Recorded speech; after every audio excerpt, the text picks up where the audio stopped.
Қазақта бір күн ашыққаннан 40 күн ақыл сұрама дейді. Бірақ та аштық пен суық ауа ұзақ өмір сүрудің кепілі, дейді жапондық ғалым Нагумо. Ассалаумағалейкум, құрметті YouTube көрермендері. Бүгінгі контент аштық туралы болмақ, яғни әдейі ашығу туралы және оның пайдасы. Ал сіздер өз кезегіңізде арнаға жазылып қойыңыздар. Аштық дегеніміз қара сөзбен айтқанда тамақ жемеген себепті қарындағы орын алатын құбылыс. Ал ғылыми сөзбен айтқанда аштық бұл адам немесе жануарлардың ағзасы қажетті тағам мен сұйықтықтан тапшылықта болған кезде туындайтын жағдай. Бұл дененің энергиясы мен қоректік заттарға деген қажеттілігін қанағаттандыра алмай физикалық және психологиялық күйзеліс тудыруы мүмкін. Аштықтың белгілері әртүрлі болуы мүмкін. Мысалы, әлсіздік, бас ауруы, жүйке жұқаруы, дене салмағының төмендеуі және басқа да денсаулық проблемалары. Аштықтың себебі әртүрлі болуы мүмкін. Азық-түлік тапшылығы, экономикалық қиындықтар, табиғи апаттар, саяси жағдайлар немесе жеке адамдардың дұрыс тамақтанбауы. Аштық кең ауқымда, мысалы әлемдегі кейбір елдерде немесе аймақтарда азық-түлік қауіпсіздігі мәселесі ретінде байқалады. Бірақ біз айтайын деп жатқан аштық бұл аштық емес. Біз қозғайтын аштық ол денсаулықты жақсарту үшін арналған жасанды аштық, яғни ашығу. Ашығу бұл белгілі бір мерзім аралығында ішіп-жеуден бас тарту. Соңғы уақытта медицина ғалымдары мен диетологтар ашығудың денсаулыққа пайдасы туралы көп айтуда. Яғни белгілі бір мерзім аралығында ішіп-жеуден бас тарту арқылы емделу. Аштықпен емдеу арылту диеталық терапиясы ретінде медицина ғылымының емдеу-сауықтыру орталықтарында еніп кеткелі қашан. Медицинаға не өзге де ғылыми дәлелдемелерге сүйенсек, ашығудың көптеген пайдасы бар. Қарапайым мысал ретінде семіздіктен арылу, ішкі айналымды реттеу, тұрақты рацион қалыптастыру, қан айналым мен ас қорыту жүйелерін жақсарту, ішкі организмді барлық зиянды заттардан тазалау және де тағы да басқа пайдасы бар. Себебі адам баласының асқазанының саулығы бет әлпетте көрініп тұрады. Сондықтан да бүгінгі таңда аштықпен емдеу деген түсінік қалыптасып, кәнігі профилактикалық емдеу тәсілі ретінде пайдаланылады. Аштықпен емделудің тарихы тереңде. Оны сонау көне заманнан бері барлық халықтар қолданып келеді. Айталық, бұл емдеу тәсілін осыдан 2000 жыл бұрын көне Рим дәрігері Асклепиад та қолданған. Грек ойшылы Плутарх дәрі ішкенше 2 күн ашыққаным артық деген. Аштықпен емделудің артықшылығын мойындайтын осыған ұқсас деректер де көне үнді, Қытай, Жапон жазбаларынан да кездестіруге болады. Каббала деп аталатын еврейлердің құпия ғылымы мен мистикалық пәлсапасы да ашығуға оң көзқарас танытуда. Пифагор өз шәкірттеріне математика мен пәлсапа ғылымының қыр-сырын үйретер алдында рухани тазару әрі ақыл-ой зеректігін арттыру мақсатында олардан 40 күн ашығуды талап ететін болған. 10-11 ғасырда шығыстың шарапаты дәрігері Ибн Сина көптеген ауруларды, әсіресе шешек пен мерезге шалдыққандарды аштықпен емдеген. Тіпті ол дәстүр әлі күнге Үндістанда да бар. Мәселен, Үндістанның рухани көсемі Ганди жиі-жиі ішіп-жеуден тыйылып тұруды ұнатқан. Ганди ашығуға денені тазалау мен емдік қана емес, рухани тазару, сана сезімді дамыту тұрғысынан да баға берген. Ашықтыру емі сусыз, тағамсыз жүзеге асса, онда толық ашығуға немесе құрғақ түріне жатады. Мерзіміне қарай ол мынадай түрлерге бөлінеді. Қысқа мерзімді, 1 не 3 күн, 1 апта немесе 10 күндік. Ұзақ мерзімді, 1 ай, 40-50 күндік. Осы уақыт аралығында денені барлық қалдық атаулыдан, улы заттардан тазарту көзделеді. Ашығушыларға кеңес: ашығар алдында тамақты көп жеуден бой тартыңыз. Ең дұрысы кешкілік сүзбе, көкөніс салаты сияқты жеңіл-желпі кешкі ас ішіңіз. Содан ертеңіне таңертеңнен бастап кешке дейін су ғана ішіңіз. Бұл 1 тәуліктік ашығу. Ал 2-3 тәулікке ашығу кезінде тек сумен шектелу қажет. Ашығудың алғашқы күнінде көңілді тыныштандыратын ұнамды іспен шұғылдану, таза ауада серуендеген жөн.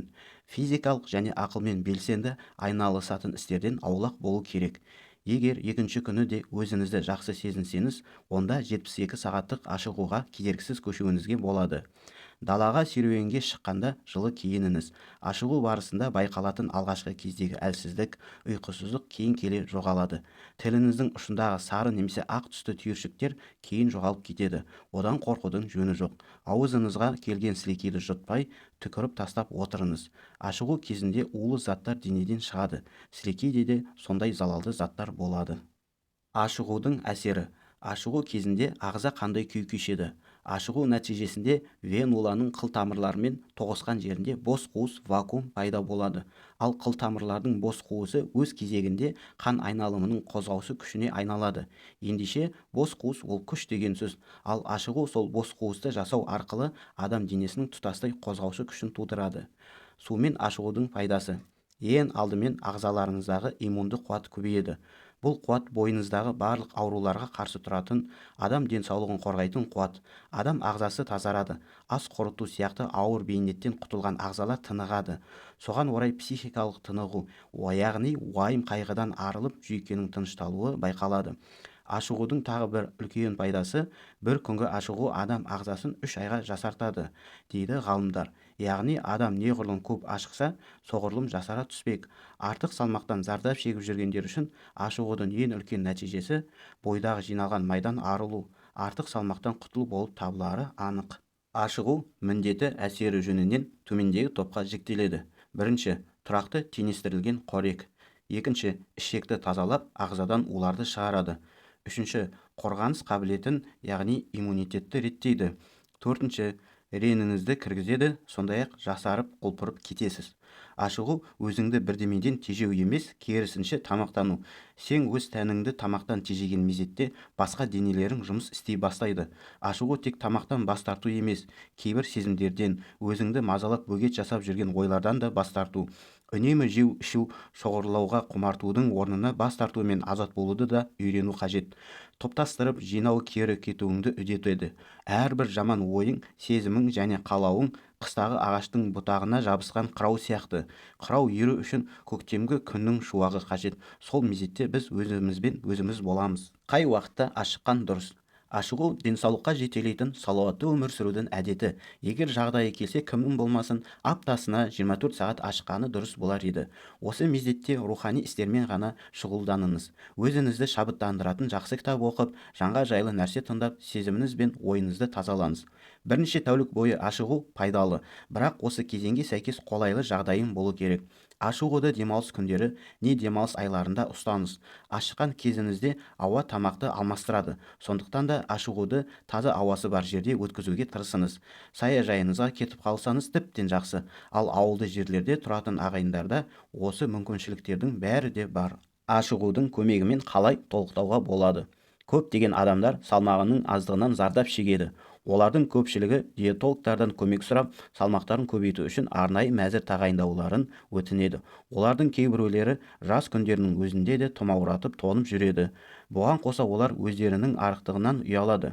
Олардың түсінігінше ашығу олардың жағдайын тіпті төмендетіп жібереді. Тамақ пен тамақтану бір ұғым емес.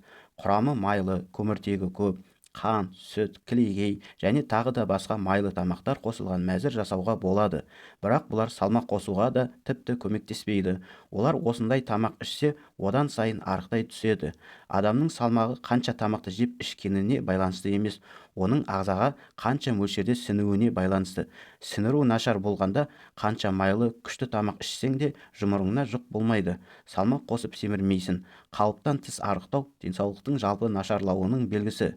Сіңіру төмен деңгейде болса, көп тамақ ішкеннің мүлдем пайдасы жоқ.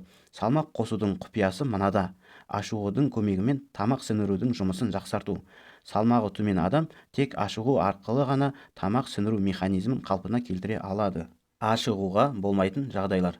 Энцефалопатия, яғни ми жүйесінің әлсіреуі анықталса, қарттық шақ 60 жастан жоғары, дене әлсіреген кезде, соматикалық аурулардың қабынған кезінде, қандай да бір түрдегі қатерлі ісік белең алғанда, жүрек стенокардиясына, жүректің ишемиялық ауруларына, жүрек пен бүйректің органикалық ауруларына, қан айналымы мен тыныс алудың асқынған жағдайында, өткір құрт ауруына, яғни туберкулез, башанкөз, яғни зоб, қан аурулар және жұқпалы полиартритке, яғни бруцеллезге шалдыққанда ашығуға болмайды. Егер де бұл жағдайларда ашыққыңыз келсе, міндетті түрде дәрігеріңізбен ақылдасыңыз. Қорыта келгенде, аштықпен емделу физиология, биохимия, медицина саласының ғалымдары тарапынан көп зерттелген, әрі бүгінгі Германия, Австралия, Жапония, ақш, Ресей секілді бірқатар елдер кеңінен қолданып отырған өте тиімді емдік тәсіл. Зерттеуші Гилберт Шелтон Аштық тіпті өмірімізді құтқарып қалуы мүмкін десе, денсаулық сақтау мамандары қазіргі уақытта ғасыр індеті болып тұрған ішкі улануды, яғни эндотоксикозды болдырмайтын бірден-бір емнің осы аштық екенін айтып дабыл қағуда. Қалай дегенмен де күллі тіршілік иелеріне ауырғанда асқа тәбет тартпайтын қасиетті артқан жаратушы Алла ісінің астарында осындай үлкен емдік тәсіл жатқандығы ғажап-ақ. Міне осымен кішігірім аштық туралы айтып кеттік. Алдағы уақытта толығырақ жасанды ашығу турасында материал жариялайтын боламыз. Егер де сіздерге бұл ақпарат ұнаған болса, лайк басамыз, пікір жазамыз және арнамен бөлісеміз. Әрі міндетті түрде бұл YouTube арнаға жазыламыз. Сіздермен бірге бірінші байлық денсаулық арнасы. Қош сау саламатта болайық.